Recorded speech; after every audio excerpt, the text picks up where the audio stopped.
સૃષ્ટિ ઉત્પન્ન કરવાનો વિચાર કર્યો અને બ્રહ્માજીના નાકમાંથી, નાસિકામાંથી વરાહ ઉત્પન્ન થાય છે.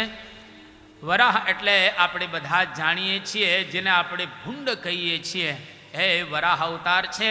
એ વરાહ અવતાર હિરણ્યાક્ષ અને હિરણ્યકશિપુનો નાશ કરવા માટે આ લોકની અંદર ભગવાન અવતાર ધારણ કરીને પધારે છે. આ સ્કંદની અંદર હિરણ્યાક્ષનો નાશ કરે છે અને 7મા સ્કંદની અંદર હિરણ્યકશિપુનો ઉદ્ધાર કરે છે.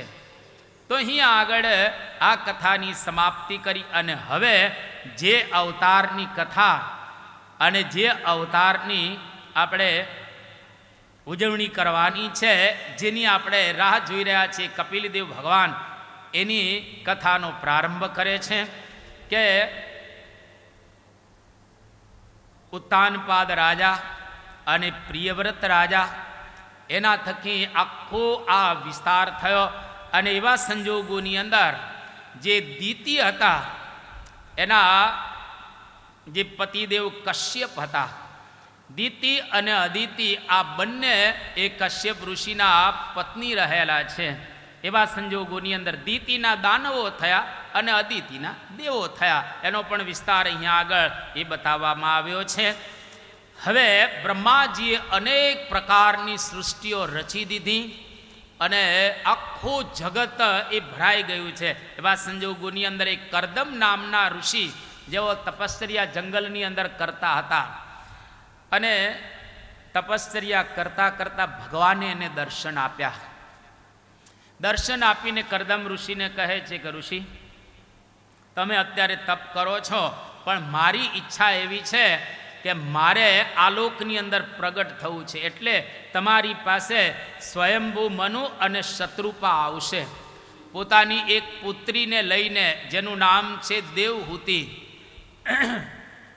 આ દેવહૂતિને લઈને આવશે અને તમારે એની સાથે લગ્ન કરવાની હા પાડવાની છે. કારણ કે તમે દેવહૂતિની સાથે લગ્ન કરશો એટલે તમારા બે થકી હું આ લોકની અંદર અવતાર ધારણ કરીને પધારીશ. ભગવાન કે મારે પ્રગટ થવું છે એટલે કોઈક નિમિત્ત જોઈએ, એટલે હું તમને નિમિત્ત બનાવી રહેલો છું. કરદમ ઋષિએ ભગવાનને હા પાડી અને એવા સંજોગોની અંદર આ બાજુ સ્વયંભૂ મનુ અને શત્રુપા બંને આવ્યા પોતાની પુત્રી દેવહૂતિને લઈને. કહ્યું કે ઋષિ, તમે અમારી આ પુત્રીનો સ્વીકાર કરો. તો કરદમ ઋષિ કહે છે કે હું સ્વીકાર ચોક્કસ કરું, પણ મારી એક શરત છે. કઈ શરત?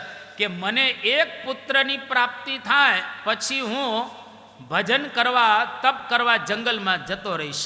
જો તમારી પુત્રીને માન્ય હોય કે એક પુત્ર થાય ત્યાર પછી હું જતો રહીશ અને પોતે ઘરે રહેવા જો માગતા હોય તો હું લગ્ન કરું. આ મારી શરત છે. ત્યારે દેવહૂતિને પૂછવામાં આવ્યું કે તને આ શરત માન્ય છે? તો કે હા, શરત મને માન્ય છે. ભલે ઋષિ તપ કરવા માટે જતા રહે. આ બાજુ મનુ ભગવાન અને શત્રુપા આવ્યા કરદમ ઋષિની સાથે. પોતાની પુત્રી જે દેવહૂતિ, આ દેવહૂતિના ધામધૂમપૂર્વક લગ્ન કરવામાં આવે છે. લગ્ન થઈ ગયા પછી 9 પુત્રીની પ્રાપ્તિ થાય છે. અને 9 પુત્રીની પ્રાપ્તિ થાય એટલે કરદમ ઋષિએ દેવહૂતિને કહ્યું કે હવે હું જંગલમાં ભગવાનની આરાધના કરવા જાઉં છું, તપ કરવા જાઉં છું. કે ભગવાન, તમારી તો એક શરત છે ને કે એક પુત્રની પ્રાપ્તિ થાય ત્યાર પછી જંગલની અંદર હું તપ કરવા જાઉં. તો હજુ તો 9 પુત્રીઓ થઈ છે, પુત્ર તો થયો નથી. અને પુત્રની રાહ તમે જુઓ. પુત્ર થાય પછી તમે જંગલમાં જજો તપશ્ચર્યા કરવા માટે. કે સારું. અને કરદમ ઋષિ અને દેવહૂતિ બહુ જ સુંદર રીતે ગૃહસ્થ આશ્રમ કરતા હતા. જો ગૃહસ્થ આશ્રમ એટલે કિલ્લો છે. જેમ ખેતરની અંદર વાળ હોય, વાળ સારી હોય તો મોલ સારો ન થઈ જાય. તમારી દિવાલ સારી હોય એનો મતલબ એવો નથી કે તમારું ઘર સારું હોય. દિવાલ સારી એ તો તમારા ઘરનું રક્ષણ થાય. મોલનું રક્ષણ થાય. એટલે કોઈ પશુ પંખી અંદર, પંખી તો ઉપરથી, પશુઓ કોઈ મોલને ખાઈ ન જાય. એટલે બરાબર રીતે ધર્મ આપણે રાખીએ તો આપણી અંદર જ્ઞાન અને ભક્તિ રહે. જો ધર્મરૂપી દિવાલ બરાબર ન હોય તો જ્ઞાન અને ભક્તિને સંપાદન કરી શકતા નથી. એટલા માટે ધર્મનું કવચ જોઈએ, ધર્મની દિવાલ જોઈએ, ધર્મની વાડ જોઈએ. તો અહીંયા આગળ કપિલદેવ ભગવાન હવે પ્રગટ થવાના છે. કરદમ ઋષિ રોકાઈ ગયા અને ગૃહસ્થ આશ્રમ સુંદર કરે છે. બહુ જ ગૃહસ્થ આશ્રમની અંદર નિયમ પ્રમાણે વિષયોનો ઉપભોગ કરવો. જો નિયમ પ્રમાણે ઉપભોગ કરીએ તો એને ઘરે સારા સંતાનની પ્રાપ્તિ થાય. અને બરાબર 9 મહિના પૂરા થયા.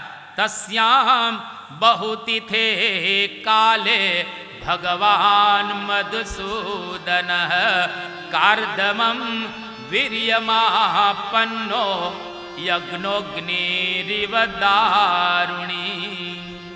જેવી રીતે યજ્ઞની અંદર અગ્નિ પ્રગટ થાય એવી જ રીતે આજે કરદમ ઋષિના ઘરે દેવહૂતિ થકી ભગવાન કપિલદેવ આલોકની અંદર અવતાર ધારણ કરી અને પધાર્યા. બોલો કપિલદેવ ભગવાનની, કપિલદેવ ભગવાનની.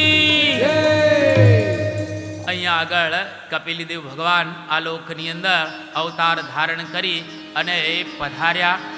આપણે પણ એ ભગવાનના ઉત્સવના પદો લટકતો લાલો રે સર્વે સખી જીવન જોવાને ચાલો રે, સર્વે સખી જીવન જોવાને ચાલો રે, સર્વે સખી જીવન જોવાને ચાલો રે, સર્વે સખી જીવન જોવાને ચાલો રે. શેરડીઓમાં આવે લટકતો લાલો રે, શેરડીઓમાં આવે લટકતો લાલો રે, સર્વે સખી જીવન જોવાને ચાલો રે, સર્વે સખી જીવન જોવાને ચાલો રે.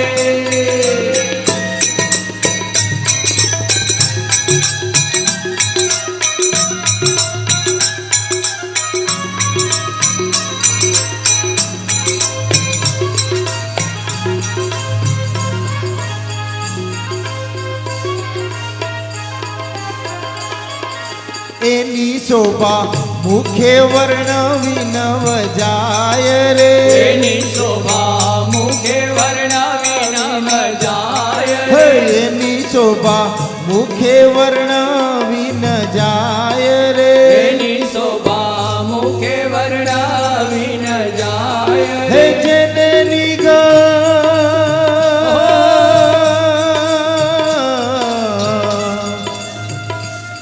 હે જેને નિગમ નેતી નેતી કરી ગાય રે, જેને નિગમ નેતી નેતી કરી ગાય હે રે, સર્વે સખી જીવન જોવાને ચાલો રે, સર્વે સખી જીવન જોવાને ચાલો રે.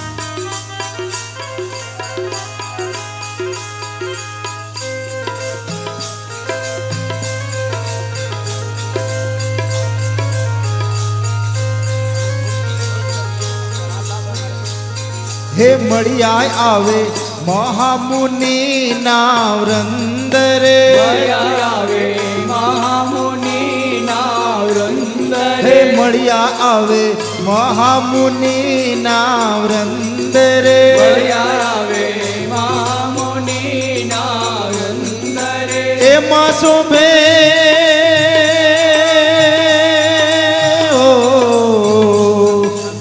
એમાં શોભે તારે વિટ્યો જે ચંદ રે,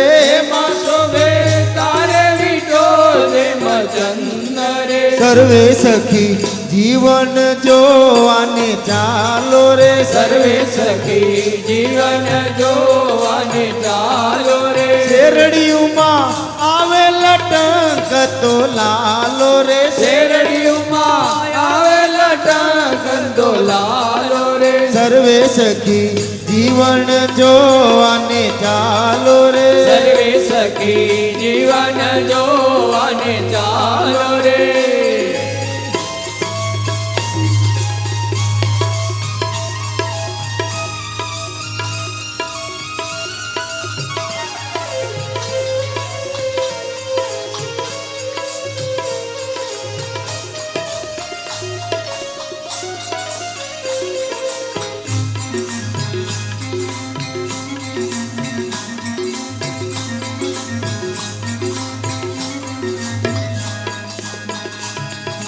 સુખ સનકાદિક ઉત્તમ જસ ગાવે રે કાર્તિક ઉત્તમ જસ ગાવે હે સુખ સનકાદિક ઉત્તમ જસ ગાવે રે સંકાદિક ઉત્તમ જસ ગાવે હે નૃત્ય કરે નારદ વીણા બજાવે રે નૃત્ય કરે નારદ વીણા બજાવે હે નૃત્ય કરે નારદ વીણા બજાવે રે નૃત્ય કરે નારદ વીણા બજાવે હે સર્વે સખી જીવન જોવાને ચાલો રે સર્વે સખી જીવન જોવાને ચાલો રે શેરડીયુમાં આવે લટકતો લાલો રે શેરડીયુમાં આવે લટકતો લાલો રે સર્વે સખી જીવન જોવાને ચાલો રે સર્વે સખી જીવન જોવાને ચાલો રે સર્વે સખી જીવન જોવાને